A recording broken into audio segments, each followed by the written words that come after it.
This is my mother-in-law's recipe for cranberry walnut cake. She's German. I don't bake very much, so I love this recipe because it's really easy and it doesn't follow a lot of the baking rules. So I've got a 9-inch springform pan, bake pan here, and I'm trying to show you how to put it in. Basically, this is a pan that comes apart, and you gotta fiddle with it for a minute. You clasp it in, you get it kind of halfway in, you make sure it's down, and then you reclasp it, and you'll get it. But anyway, grease it up. You definitely don't want to skip this step because you want to make your life easy. Set it aside. Either buy walnut pieces or just break them up in a Ziploc bag with the back of a spoon. I'm using pecans today because that's all I have, but generally it'd be walnuts. So this is kind of lazy creaming because I've already melted the butter. Like I said, that's what my mother-in-law does. That's what I'm going to do. And add the sugar. And creaming is just adding sugar to soften butter, really, but I use melted because she does.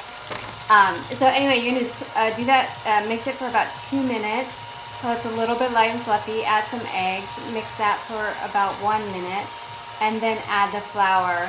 I like to you add the flour just in little segments, and don't try to overwork this or overmix it. You just want it combined. You don't want it to start to get too thick or sticky.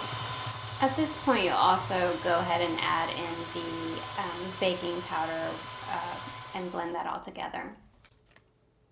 I like to weigh out the ingredients, so I put the weights in the recipe. Baking is sort of more precision.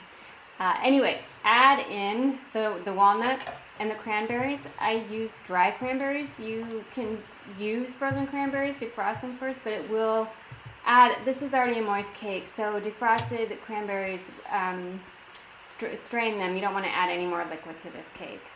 So put the batter, it's pretty thick and it's going to be a thin cake, and you'll put it in the springform pan and level it off.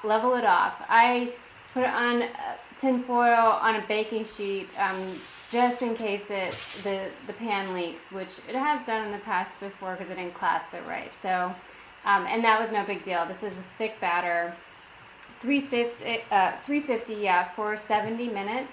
This sat for 15-20 minutes. I'm running a knife along the edge before I try to release the springform.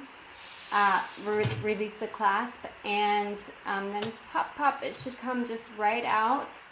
And then you're going to let it cool more because it's just hot. You can serve this warm or cold. I prefer this cold, but you'll need to let it cool before slicing because it is very tender, very moist. Find the recipe at eatsimplefood.com.